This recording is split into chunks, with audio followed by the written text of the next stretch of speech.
Hello, ladies and gentlemen. Welcome Hello. to the Saturday morning Dungeons and Dragons show. My name is Jordan, with a silent PH in the middle, and I am joined always by my wonderful co-host, Sir Lucian, over at Sir Lucian Gaming. Say hello, sir.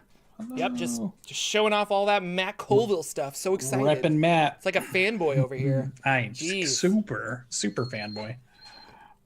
You know who else is a super fanboy? Your whiny dogs.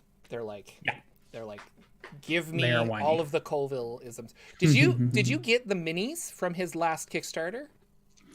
No, I didn't do any of the minis. The books. Okay. Yeah. Just so my dungeon master, who I posted this on. Well, I'll get it later, but he made me a dice box, which is really cool, and he like engraved some stuff on it. Oh yeah, it looks really nice. I posted some photos on Twitter.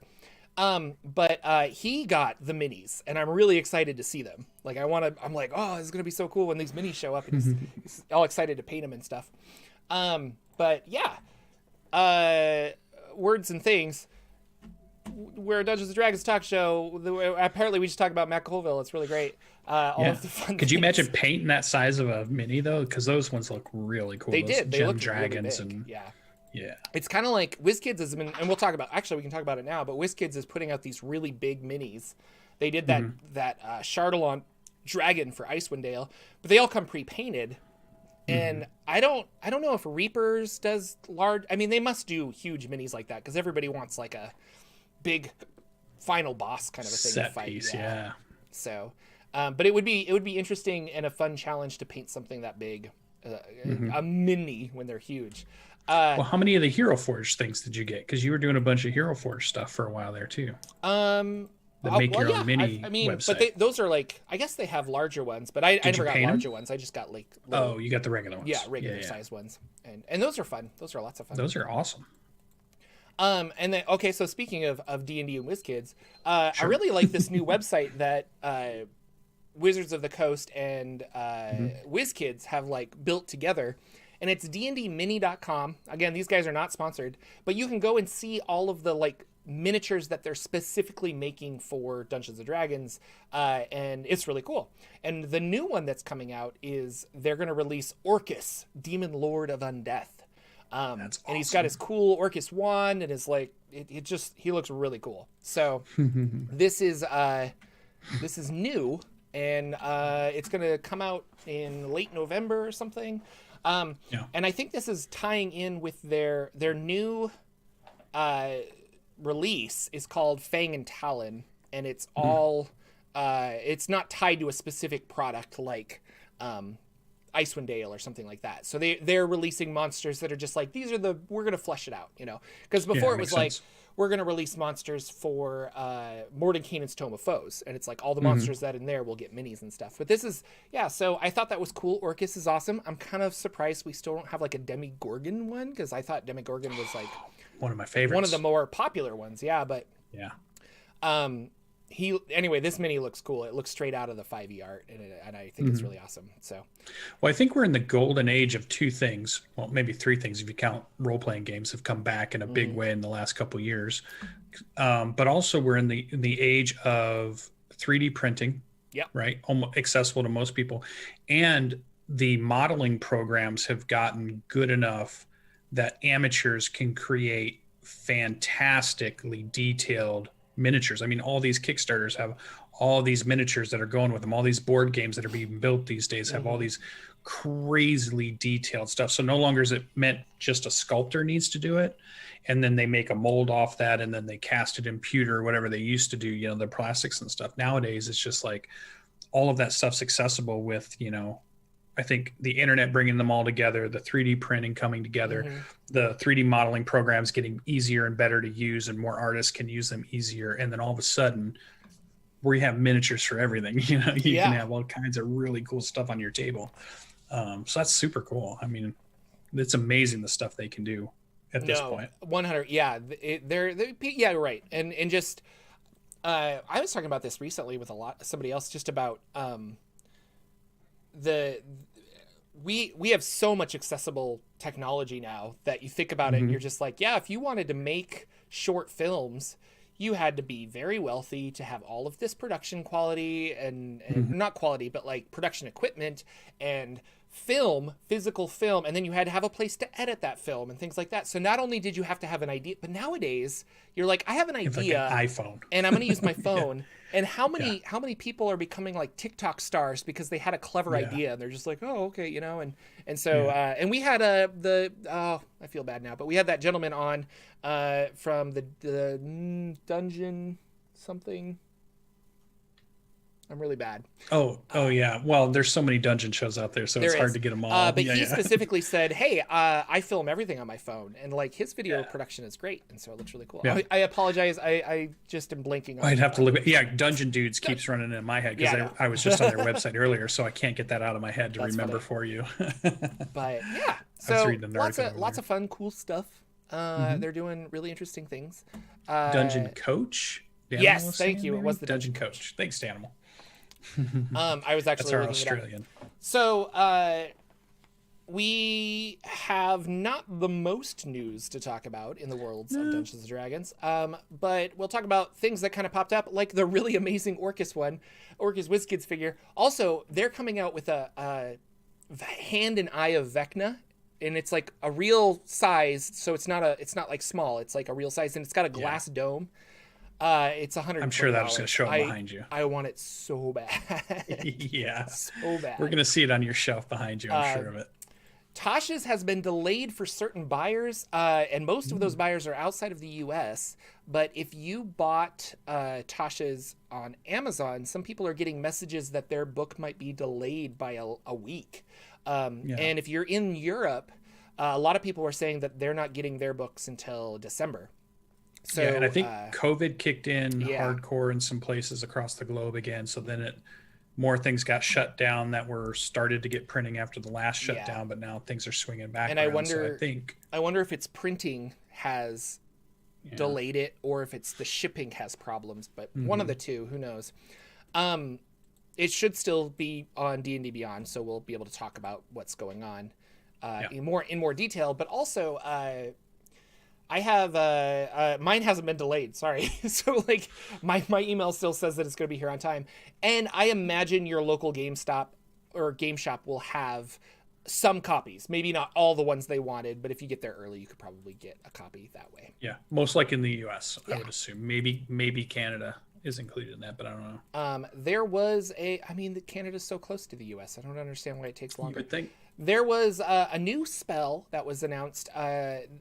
Wizards of the Coast has been talking with GameSpot doing these articles, which is just kind of funny that I don't know. There's so many, but maybe they don't have to advertise to the tabletop world. I think we've talked about this before, that they're like, we could talk to people that don't know about D&D. So they did a GameSpot article, and this one particularly was about Spirit Shroud. Well, it was about Mind Sliver and Spirit Shroud. But this was a cool spell. Did you check this out at all?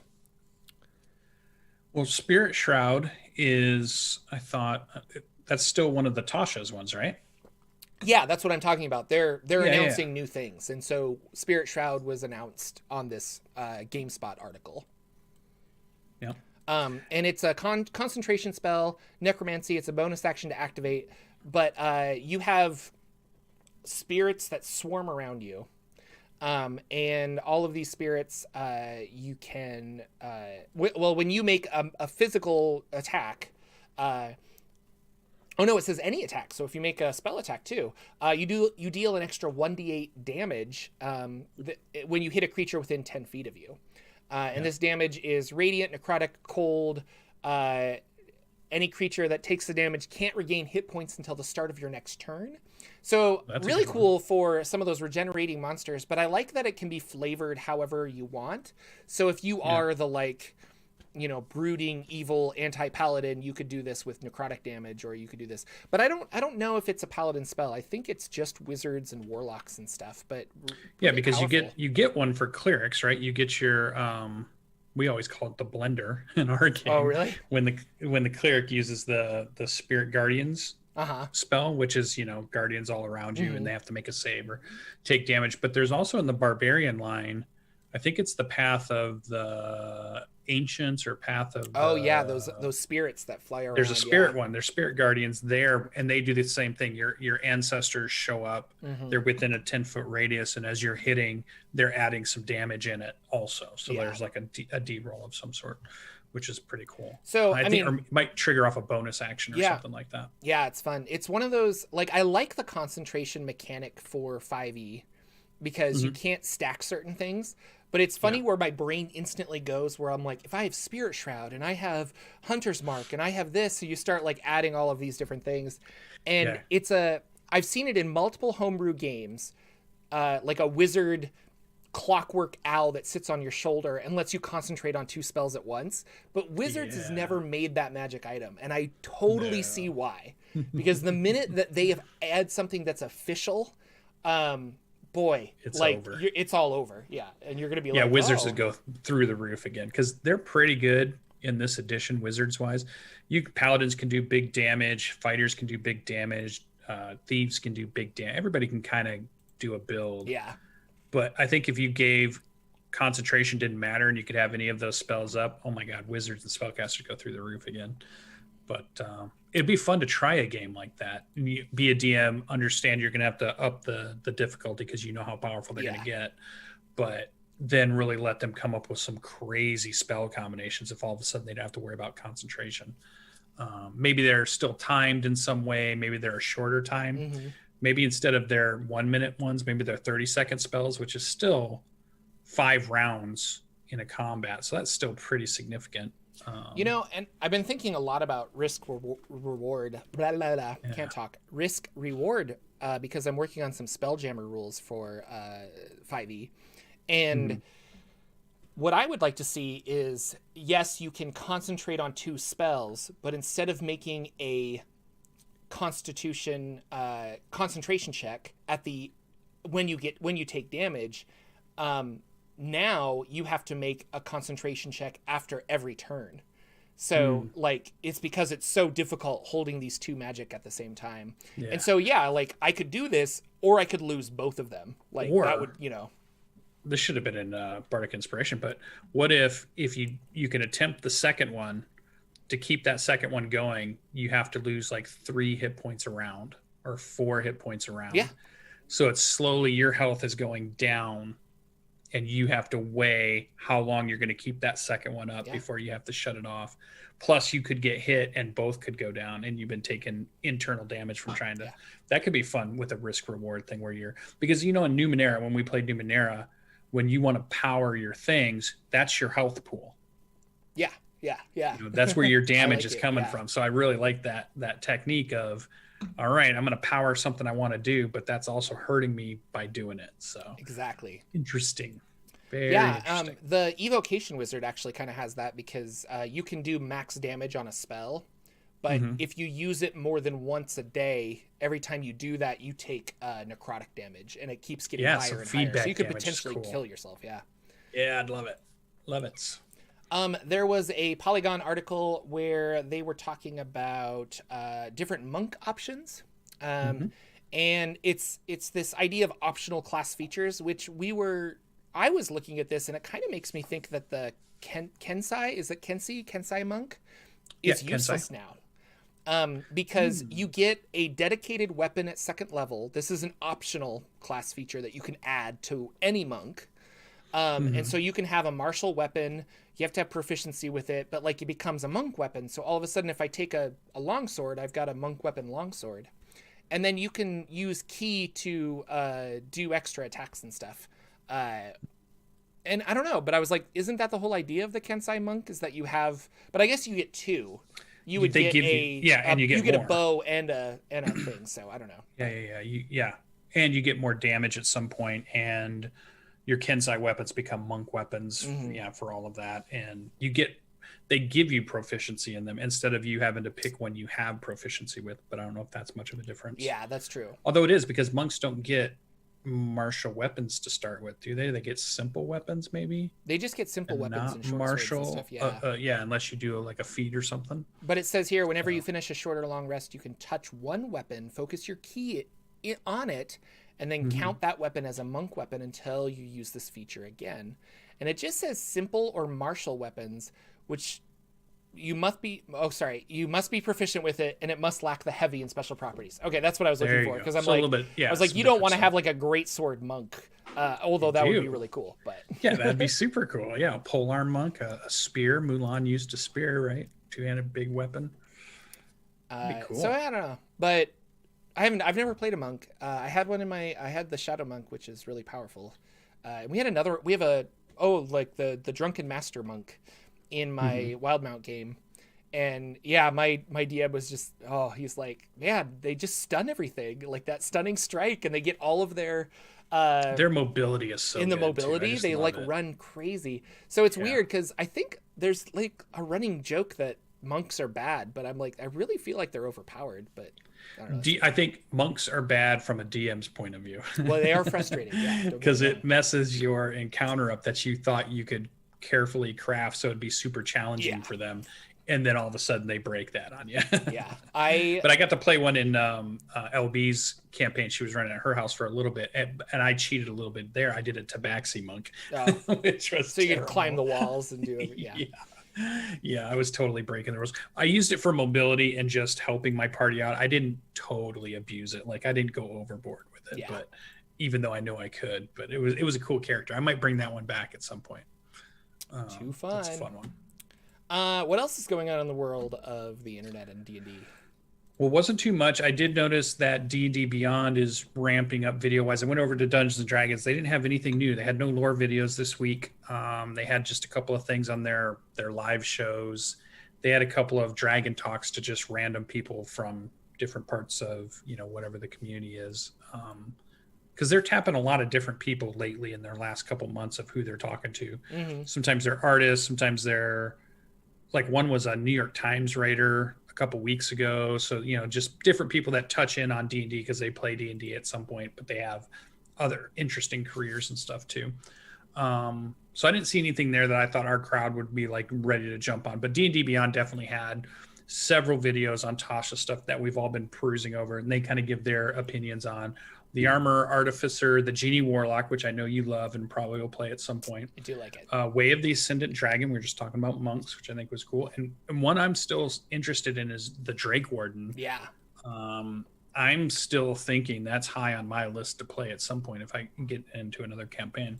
So if you want to watch kind of, the D&D Beyond crew, which is Todd Kenrick, Adam, and Ken, and they're talking about their different stuff. And I think Lauren's on there quite a bit. Yeah. Lauren's on there quite a bit.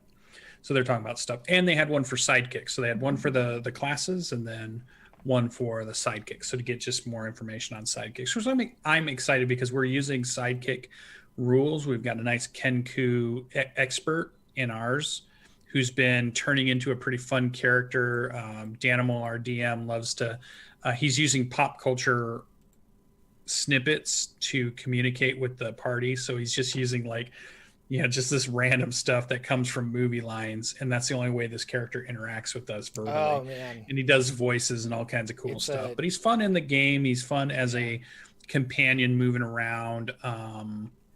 It's been fun to add just a little bit of that flavor to the character. I think I don't think it's overpowered anything.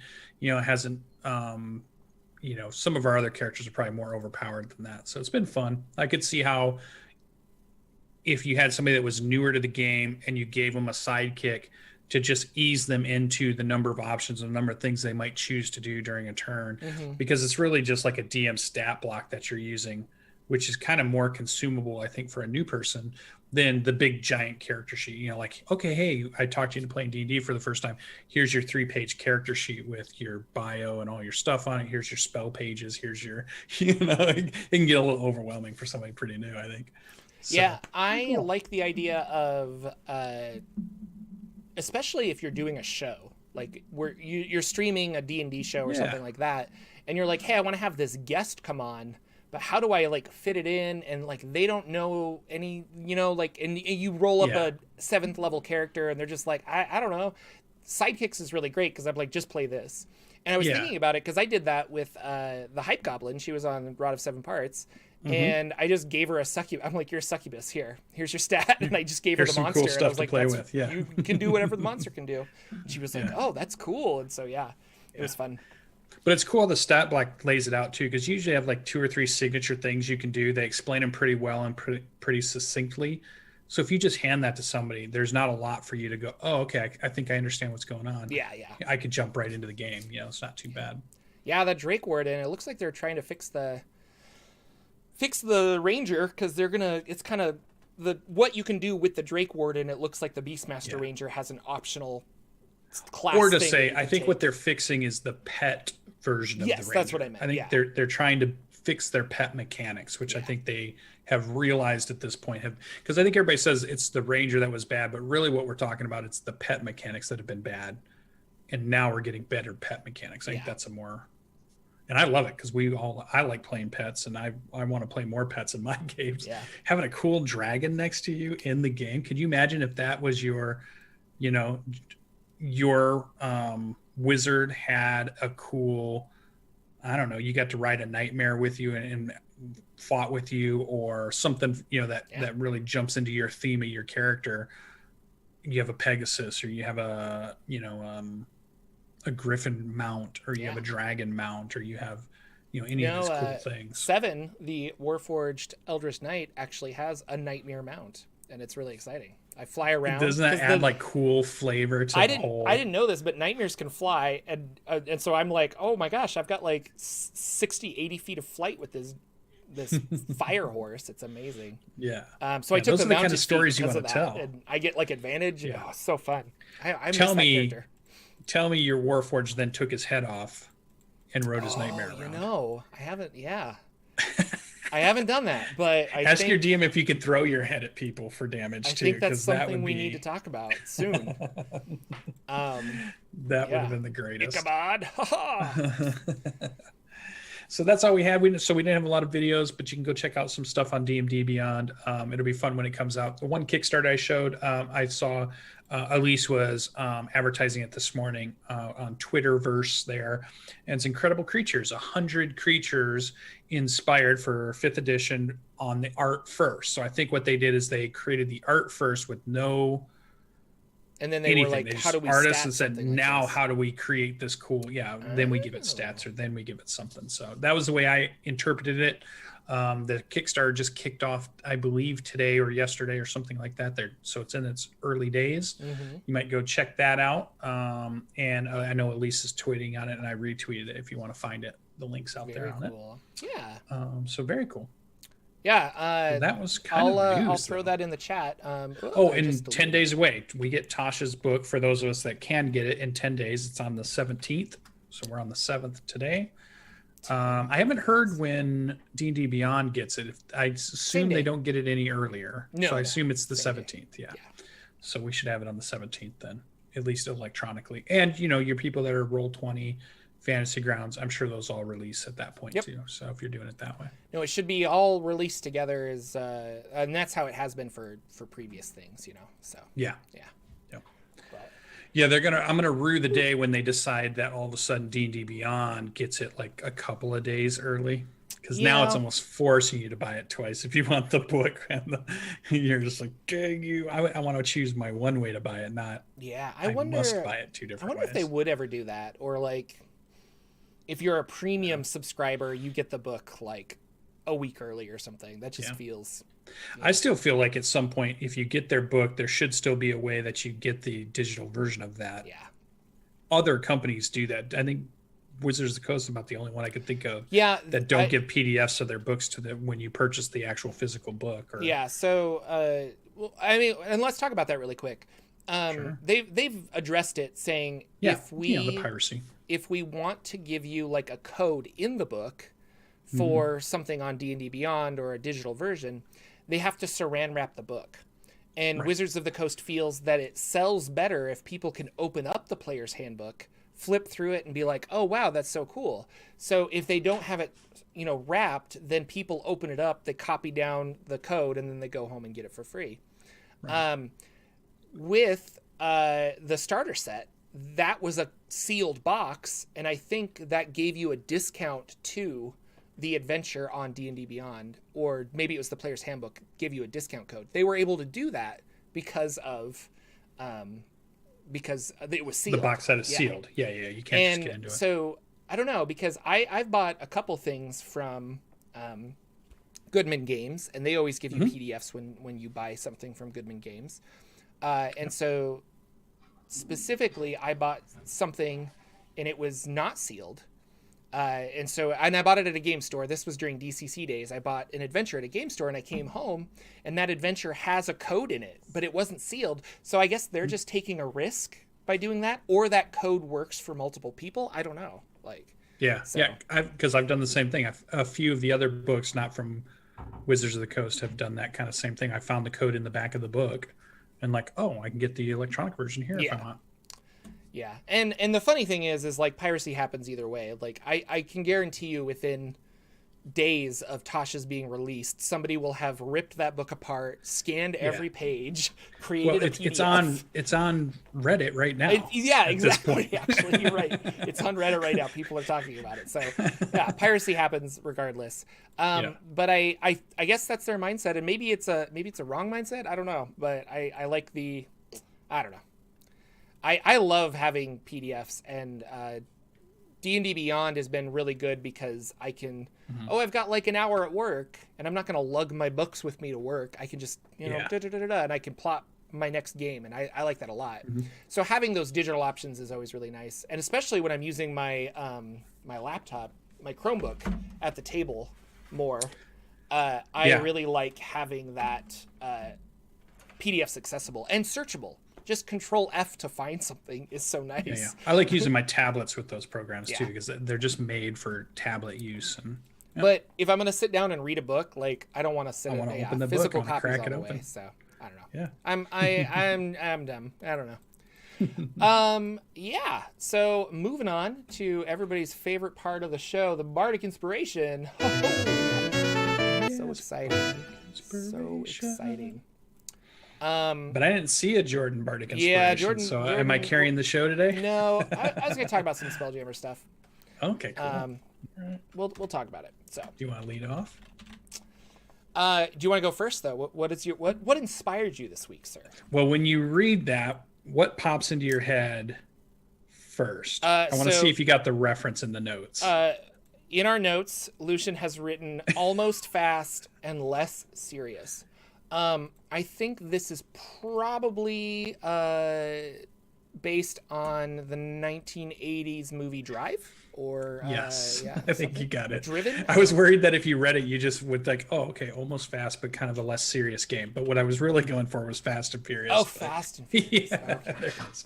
Yeah. So I had this idea of, and I think you might like this. I think this might get your brain going. Of a fun, comedic style game, very similar to an AC Inc. game. If you watch the AC Inc. lives, or you watched how C Team kind of runs their stuff, lots of humor in it, lots of references to pop culture and stuff. So really fun, because I felt like over the last week, or maybe even over the last month, the world's been heavy enough that if you have a heavy game also, are you really getting your escapism? So maybe if we leave the world really nice and heavy at the moment and we do something really fun, maybe that helps with our escapism. So I wanted to come up with something that would be fun, comedic, just a way to get away from everything for a little bit. And I thought almost fast and less serious. The idea of the campaign is based around a merchant's guild is going to need to hire somebody to help them, because the wagon trains they've been sending from either Silvery Moon, you can put it in your own campaign, but I'll put it in Faerun just to get it going. Waterdeep to Faerun is a big traveling route. Merchant Guild has been sending out their merchant trains, and they've been getting hijacked. And so they want to hire some people to figure out what's going on and stop the hijacking. And to add in some fun, they allow you, each player gets to customize their merchant train that they're going to use, their merchant wagon they're going to use to try to investigate this problem. Mm-hmm. So you can have, you can add modifications to your wagon. So things that might make it quicker, but it's only in a straight line, things that might make it easier to jump over something, maybe something that disguises it as something else. Maybe you can add some mods that allow you to turn better or maneuver better. And what I liked about this from a DM standpoint and then a player standpoint that I think you could get a lot of buy-in in is, from a DM standpoint, you can come up with a lot of fun mechanics about chasing, having battles with fast moving vehicles, how you're going to set up traps and things. And, so you can come up with a lot of cool stuff. How is weather going to handle this? How is the roads going to handle it? What kind of, are you going to use skill checks to do things? Are you going to use other skills that they can have, or other ways to try to decide what's going on? Mm-hmm. So that's really fun for a dungeon master to come up with those kind of cool things that you don't get in a normal game. And from the players, once you tell them they get to customize their wagon in certain ways, that seems really cool to me too. Just the idea of how they're going to describe the souped up traveling, whatever it is, to do this. And then you still have, then as a dungeon master, you get to come up with what's the actual heist that's happening. Mm-hmm. What are they going to actually encounter? So if you go based off the movie, remember the movie was a big truck that would move in, the cars would come and surround it. While moving, they would rope across, get to the truck, steal what they needed, and then get off of the truck and then leave again in their cars. And it was all supposed to happen while it was moving. It wasn't as not dramatic as stopping it and doing it, right? It was all on the move. So I think if you keep that in mind, you want to keep the thing moving. You don't want to do anything as a dungeon master that says, I'm just going to block the road and they stop, and that's how I'm going to hijack them. Everything's about while they're moving, I'm going to hijack them. So what do? Do you do an airship that maybe comes in and grabs it? Do you do something that comes up from the ground, like that's using, like being pulled by bullets or something, or being pulled by, crazy worms that are the big banded worms that are making tunnels, and then they pop up and they grab it and then they move back down, and then all of a sudden you're chasing them in the tunnels. Is it an aerial kind of thing that's happening, or is it just like your goblin? It kind of reminded me too of like how your goblins made something that looked like or your kobolds made something that looked like a dragon, their tank that looked like a dragon. What if it was this cool big, Mad Max semi truck of goblin creation or kobold creation, and it has big arms that pick it up and put it on, and then it speeds off and it tries to do something, and there's a whole bunch of things going on. So I thought it would give a huge amount of creativity to come up with, not only from the dungeon master side of it, but also from the player side of it, of what they were going to do to counter this and what could happen. So for me, keep it funny, keep it lots of references to pop culture, almost fast, less serious, is fast and furious for your group. Where's your mind going? Yeah, I was just thinking, if you did, if you just put it on a map, like if I had my grid out and you just, here's the semi truck that you want to steal, you guys are driving around it. And then I was like, it'd be interesting is if that was stationary. Because in our minds, we're traveling, 80 miles an hour down a road or something. Right. But then you as the dungeon master are like, oh, here's a tree. And so you're moving prop pieces down that they have to avoid. And then every round, you're like, it's getting closer, because you guys are moving. So you're actually pulling debris and stuff. And that would be fun, even if you could do it random. Like I'm rolling... I'm rolling to see where this tree is, or I'm rolling to see that there's another car in front of you or something like that. This is funny because it actually coincides with my bardic inspiration, is that I've been trying to think up some Spelljammer rules. I've been reading the Spelljammer rules for ship-to-ship combat. And I'm like, how can I update these for 5e to make it fun and also not this like huge battle every time you run into something? And I started reading the Appendix B for Infernal War Machines in Baldur's Gate Descent into Avernus. Yeah, they had some good stuff. You should also read that too. Yeah, sounds like you have. Yeah. And there's all sorts of really interesting things about how the ships collide and repairing certain things and stuff like that. So that's what I've been reading lately. And I took the idea of the Infernal War Machines, and I'm like, if you just translate that to a ship, how does that work and things like that. And so in Spelljammer, everything's very like, well, I can move this amount and I can do this and this and this, but I think you need that risk reward. This is kind of going back to what I was talking about. So if you're in the helm of the Spelljammer, and let's say the ship's movement is 3 hexes, so I can turn once and move 2, or I can move 3 in a straight line, kind of a thing. I liked the idea of like, what if you burn a spell slot like into the ship to get extra movement? But where's the risk? And so I was thinking about it, and there's a critical hit chart within Spelljammer that if bad things happen to your ship, or if the enemy gets a critical hit, you roll on this to see like, oh, what extra thing happens, you know? And in this instance, I was like, what you should do is, if whenever I, you know, juice my machine with my magical powers, let's say I put a level 1 spell slot into it to go 1 square further, then I roll on a d20.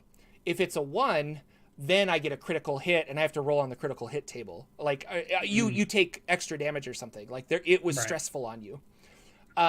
Or like, and I just keep thinking like, okay, we're gonna push it into overdrive, and then you have the engineer Scotty. It's like, I can't give it anymore, and like fires happening, and the Star Trek console sparks, and your poor Henson's down. But if I wanted to go even farther, let's say I put a level 5 spell slot into it. Well, now I can move 5 squares, but on that d20, if I roll a 1, a 2, a 3, a 4, or a 5, then you get the critical hit. So like, if I really need to get away, I can like push it, and I can get away if I'm trying to escape, or I can try and catch this enemy. But I could also, you know, you have a higher percentage chance of getting that critical failure. So I don't know. I thought that was a fun idea, and I've kind of fine-tuning this with actual mechanics of fighting in space, and then I want to do like a rules light one, more of like a skill challenge. So it's like, instead of having an all-out combat, could we just do a quick skill challenge to get to the crux of what you want to do with this, you know? Like an asteroid. Going back to your idea of your mat is there and things are flying by. Yeah. I think every round you would roll a set of dice, and each of the things would change position based on the dice rolls. So, you know, at once that they're in the middle and you guys are on the outside.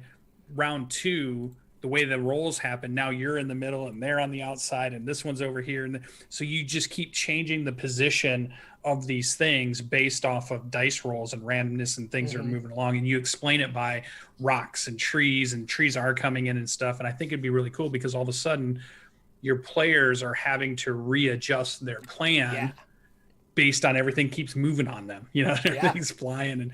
And I also like the idea, like we were just off air, we were talking a little bit about the Mandalorian episode we had just watched. Is that a TV show? I don't know. I haven't heard. We should do a Sunday morning Mandalorian show. We should do, but not to spoil it for anybody that hasn't seen it. But there's a something relevant to what you were just talking about, was spaceships following each other, right? So take that sequence that we just watched and think, how do I make that happen in my D&D game? That crazy, cool, the way the ships moved, the way things were damaged, the way things were trying to follow each other, the way things getting in the way, all that stuff that was happening. I was like, oh, that would be great if that happened in one of our D&D sessions when we have a Spelljammer ship or something, you know, or I just like the idea of that. Yeah. So I was trying to get away less from, and right now, I guess that's why I've been focusing just on movement. And so the next step to tackle and kind of playtest with, and this sounds weird, but I'm playtesting it with myself, where I'm just kind of like, here's 2 ships and I'm rolling dice and attacking each other, and I'm kind of seeing like, is this fun? Is this working? And so far I like the mechanic of movement. Now we got to throw in the attacks and see where that comes in. So but very cool. Anyway, so it's kind of a light Bardic inspiration, but I thought that was interesting that it's kind of similar. So When I thought just something fun, and you know, you could name your character. One character could be Grom, and the other one could be, you know, you could just, instead of Dom, and you could have, you know, just you could go all fun. You could just like they put a lot of humor in it. So. Instead of Vin Diesel, you're like Ben Diesel or something like that. Yeah, and even they added more and more humor. Like when they started bringing The Rock in as one of the characters, and they brought in Jason Statham. Yeah, I think it's Statham. They started adding a lot more humor in it because of the way they interacted and talked with each other, and you could do all all the funny cliche lines that they have in there. It's like, we're family. So you could do the Dom voice the whole time and it'd be fun. You could have a barbecue scene, and you could, and then you could have the big fight over, we can't keep doing this anymore, man. when some random NPC of the family dies or whatever, we lost John, man. It's harsh. So I just thought it'd be super fun. Or you could go more Mad Max with it if you wanted to. So you could go crazy. You got some guy playing guitar up on top of a flaming supercar that's doing crazy stuff, and there's people using pole vaults to move. I mean, you could go. There's a lot of car chase material to grab from, or spaceship chase, or train. Dan will put in there. I got Snowpiercer in the mind now. You could do the traveling train, and they're fighting through the train. Train to Busan, Snowpiercer, all that stuff you could try to do too. So, and I think that would be a lot of fun to have in a D&D campaign. Just something's moving fast, tight quarters. There's lots of stuff going on. Maybe you're getting bumped around a lot, so you're having to change positions a lot. That's the thing I think would really make it work, is if positions were getting changed randomly, either from bumps and things happening and things remaneuvering. So at each turn, it almost feels like this fresh turn of, oh my God, I can't do the thing I was going to do because now things have changed. And now I got to do this other thing or come up with something new to do. So I think that I mean, and this works for so many things. Like if you're not even like that chase scene, but you're talking about a train, all those movies where they're fighting on top of the train, and then like the tree branch comes and they have to jump over it and stuff, like that would be fun. And so maybe at initiative count 20, you roll and there's a 60% chance that something's coming at you, but they don't know, and then people need to jump. Yeah, do you need to jump? Try to do something. Do you need to do this? Yeah. Did you make a dexterity save? Like, somebody gets hit and left back on the tracks. Yeah. So very cool. Or at least they're 2 cars back and they got to make their way back up or something. Right. And, keep it very fun. Or, the Matrix was that way. They're fighting on a highway on the top of semi trucks and people riding motorcycles by, and just, you could do everything with it. I think it'd be really fun. So. Yeah, I'm a big fan of movie references in games, especially, or just references. If you know your players are a fan of this, it's a lot of fun for them to just be like, okay, I'll buy into your silly narrative, and because I always heard about the stories of, there was a guy that really loved World of Warcraft, and he took a lot of those boss monsters and put them in his D&D game, and all of his World of Warcraft friends were like, this is hilarious, and so it's fun. So it's good times. You killed Arthas. Oh my gosh.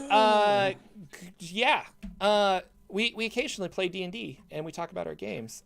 Sometimes. Lucian, are you playing any D&D recently? I'm deep into the Dungeon of the Mad Mage, although I'm really not. Cause I'm I was like, aren't you on level 3? Yeah, I'm not even a quarter way 27 level dungeon or something crazy. Level 3. It is a level I still don't believe is too much of a spoiler, because you find out about it or you hear about it that Skullport is somewhere here. So I haven't found it, but we've at least found water, so that might take us to where we're going to do.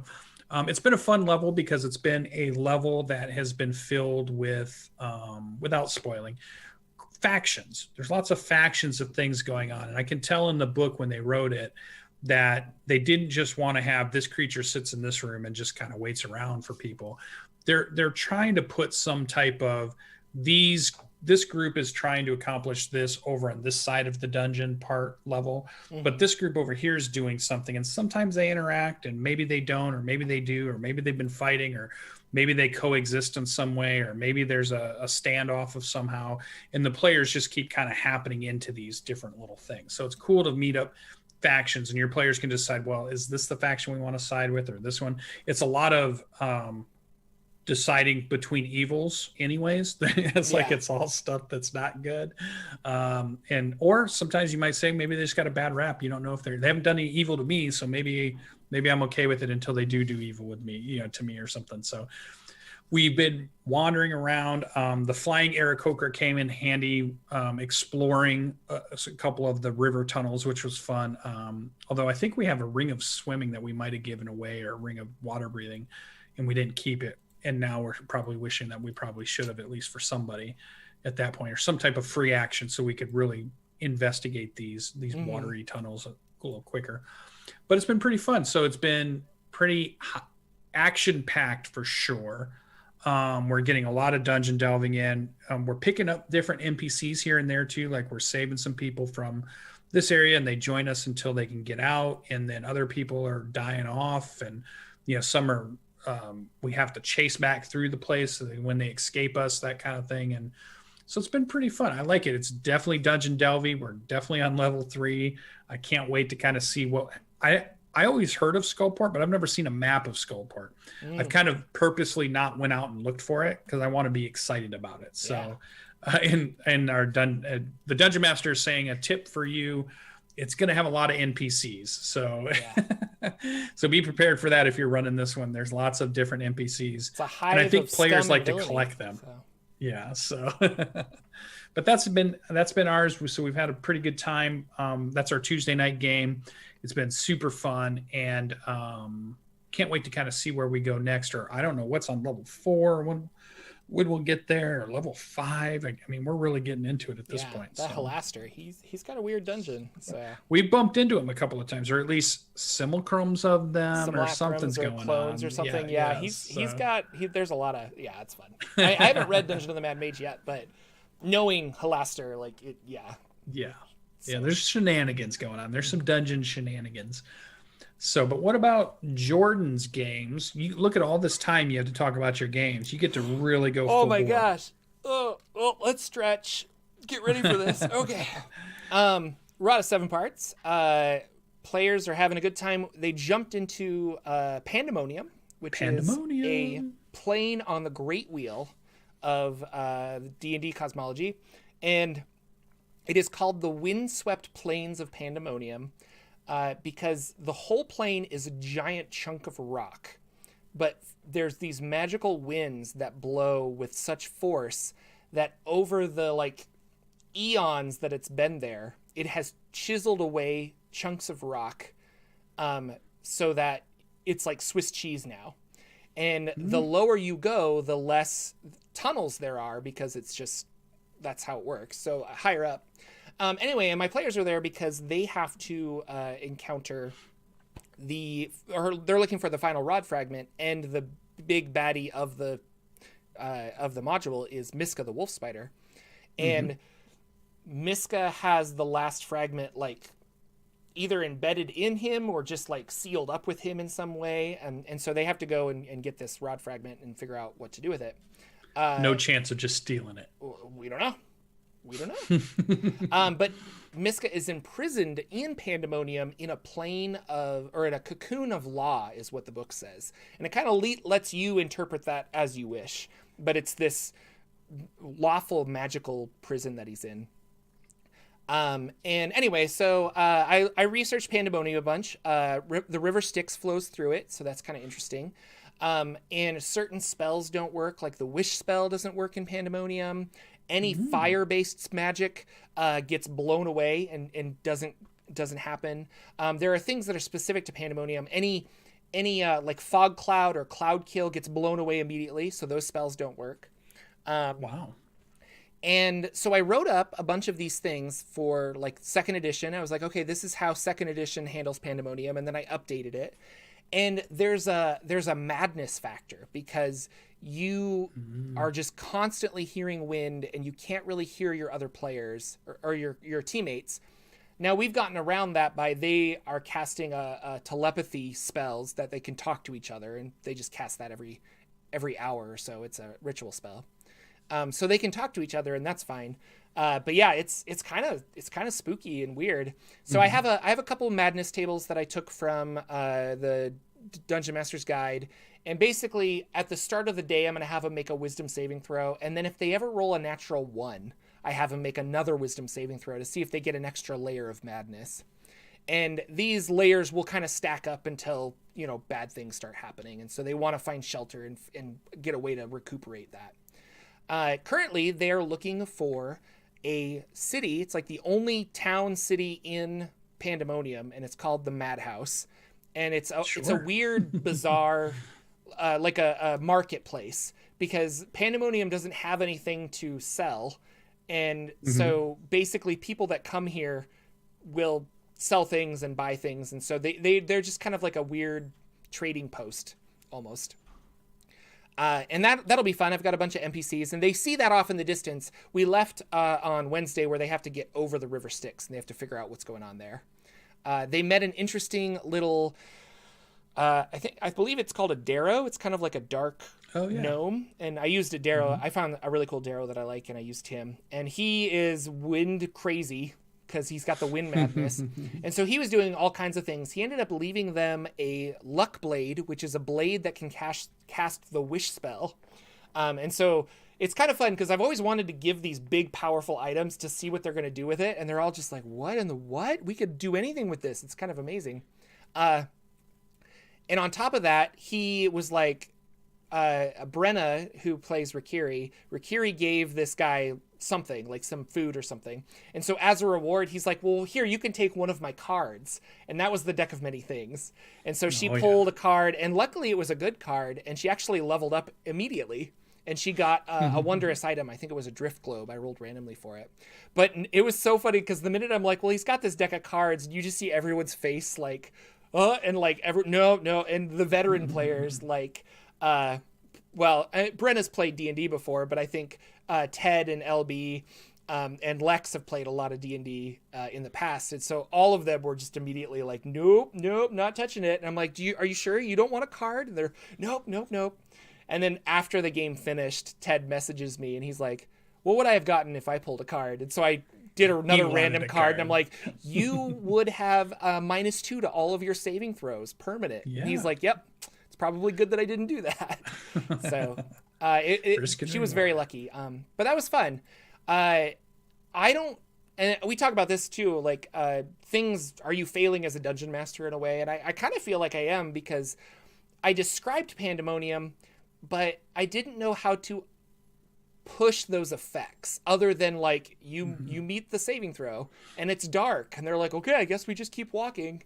And I'm like, this needs to feel like treacherous. I was imagining that you were going to ramp up the wind in their headphones so loud that they could barely hear each other or you, and force them to be like, what's going on? Just really play it out. I 100% thought about doing that, but they have this mental connection spell, so I decided against it. So. Yeah, I think it would still bug you. I think even if you had a mental connection, the noise in your ears would still be overriding that in your brain. It'd be like just music playing, And just be like, and so you allowed him to communicate. And I don't know, but like, I don't know. I might think of something. But I like that idea because I want to see him do sign language, or I want to see him mime stuff out because all of a sudden it's not working. Or I think that'd be fun for them to take up some time in the session. It'd be pretty fun and cool. But I was wondering, like, when you first said that, like in my mind, I was like, all right, Jordan, give us exactly what you wrote down or what you said when they step into the plains of Pandemonium, because that's hard to visualize. And as a dungeon master, this is your chance to step in and really evocatively describe, I would, if I'm prepping that session, that piece, the first step onto the plane, would be the thing I would worry about the most, because I'd want to get it right. And I'd be writing. I'd have to script it, because there's no way I'd want to just leave it to me thinking about it. But I'd really want to craft that opening scene. That would be the one time I'd feel a little bit like Mercer, where a lot of times when you walk into the scene in his games, he's got a very evocative description of how that scene's going to start. Could go crazy after that. Players could be doing all kinds of crazy stuff, but he's always got that setup of, all right, you're entering the cavern and you hear the leaking water and you see that this and that and all this has a really good start to it. So I'd want to nail that. I'd spend all week trying to figure out how I was going to nail them walking into Pandemonium. So that's got to be a little pressure on the dungeon master, I think, to get that right. It's weird.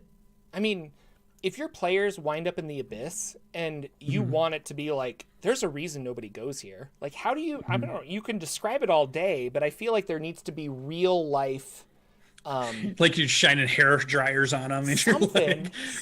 Yeah, I don't know. Like, and if I was playing at the table, I probably would put like some creepy music on or something, because we always listen to music, but I can't do that when I'm streaming because of royalties and things like that. But I could do wind stuff. So I don't know, maybe I'll add that to the podcast or something. I'm not sure. Yeah. But, and I wonder if you could do it to where the audio that's going to the streamers aren't hearing that, Yeah. but it's your players that are hearing it through Discord if they're talking to each other through Discord or something, and they're hearing it. And it just makes it a little tougher on them to really bring that home, you know? Yeah. I don't know. It'd be interesting. I don't know. Maybe they wouldn't like it. Maybe you wouldn't want to do it for the whole session. Right. Maybe enough that they get the point. Like enough that like, oh my God, okay, this sucks. We want to get out of here. Because nobody wants to stay in pandemonium. Mm-hmm. That is not a plane you want to hang out in for very long as a human or a typical adventurer. Yeah. I would think. Yeah, it's spooky. Very cool. And then I'm playing my Wildmount game. We're playing again tonight. I think we're coming towards the end of what the DM. Well, I feel like there's a wrap up, right? Because you guys are already talking about what the game is after that, right? Yeah, he's got a whole other world that he's building right now. It's really cool. So, and so be wrapping up. Yeah, this is getting wrapped up. I'm not sure so no if more we Josh have like, I don't know, a month left or 2 months or something, but it's fun. So yeah, we kind of jumped in and were infiltrating an area. They were evil cultists that were like sacrificing priests of cord to a demonic plant, and we were like, well, that's not okay. And so a fight ensued, and we had a good time with the fight. And then Seymour. I got to use a new spell that I took when I leveled up called Steel Wind Strike. And this is a really fun spell for wizards, and I think other classes can get it too. But you have to have one of the casting components is some kind of material weapon, like a dagger or something. And then you disappear, and you can attack up to 5 creatures in a 30-foot radius around you. And every time you attack them, you have to do a spell attack to see if you hit. So it's like an area of effect, but you have to individual hits on each of those. It does. Let me look it up. 6d10 force damage. Ooh, that's a good one. And when we did this, I took this spell and I'm like, man, I want to crit on this spell so bad. It would be so much fun. And then the first monster, I did a crit. So that's 12d6 or 12d10 force damage. And it was fun. So I think I attacked 3 creatures because that's all that was in range. But everyone at the table was like, what spell is that? I've never even heard of that spell. Where is that? I was like, it's in Xanathar's, guys. It's just like a regular spell. Xanathar. That's a good one. It's a really good spell. That's an anime spell. Yeah, and it was funny because I was like, yeah, I'm like Nightcrawler, and I just disappeared. I pop up and I like poke, and then I leave. And my character's a blue tiefling, so they're like, oh, that fits perfectly. Oh, so you were yelling Bamf each time you did it then, for there was sure. a bunch of, there was a lot of X-Men jokes and stuff. It was fun. But so I got to use that really cool spell, and that was fun, and I liked that. And we left with more baddies kind of running in, like a more powerful guy. So I assume we're going to have to fight him tonight. We'll see what's going on. So... And then I think they're going to wait until Tasha's is out. I'm not sure if I'll be able to join this new campaign, mostly because just time. And I can really do I can run one game and I can play in one, but I can't. Now that I've got the baby and stuff, there's just too much responsibility to try and do more than that. So I might not. If I'm still going to do online games, I don't know if I'll be able to play in this one, but we'll see. We shall see. Well, wait, what about, we got to be getting close to the end of Rod of 7 Parts. That is also ending. But we've been talking with them, and I don't know if they want to continue or if maybe Lex or Ted wants to run something. I'm not really sure. But yeah, because they all love the characters, and originally I said we'd be done around this time. But it's one of those things where you commit to that and you're like, okay, cool. But now we're all but we really like playing with each other. But we'd like to keep going. I like Josh. Yeah, something. Be fun. Yeah. So we'll see. All right.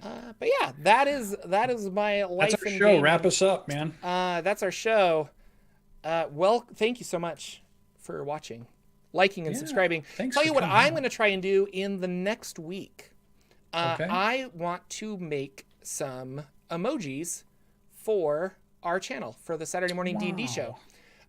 You can leave a comment in this video, or you can email me at Jordan with a PH in the middle @gmail.com, Do you want our faces? Like, what would be a fun emoji to have on this channel? Yeah. So I'm trying to What think is of classic? like What is just some Dungeon funny and emojis, because I could do easy ones like the D&D ampersand or our show logo, but I want something that might be like, oh no, like something that speaks Saturday morning Dungeons and Dragons probably show. Something need, that now that I think about it, we need a Dungeon Crawl Classics like beer stein or something. beer. I was just gonna say, for take your drink, and Dan will take your so drink. So anytime I DCC say reference. I mention Dungeon Crawl Classics, you can use that emoji, so that'd be funny. That'd be But one. like faces, we somebody says our faces in a D20 says BK Dan, so we could definitely do that. Yeah, that could be good. Yeah, drink, says Danimal. So if you guys have cool ideas, I'm gonna check this video throughout the week for comments, and then I will be making some emojis because I know how to make them. We need an emoji Demogorgon, because I don't think anybody has that. That would be cool. That would be cool. That'd Coffee be a cup good with one. a D20. I like it. This is all Coffee good cup, stuff. Thank you guys so much. We're gonna bounce, and we will be back next week with another episode of the Saturday Morning D&D Show. Until then, game on, be awesome, and hug your neighbor. Take care. Yeah. Bye. Bye.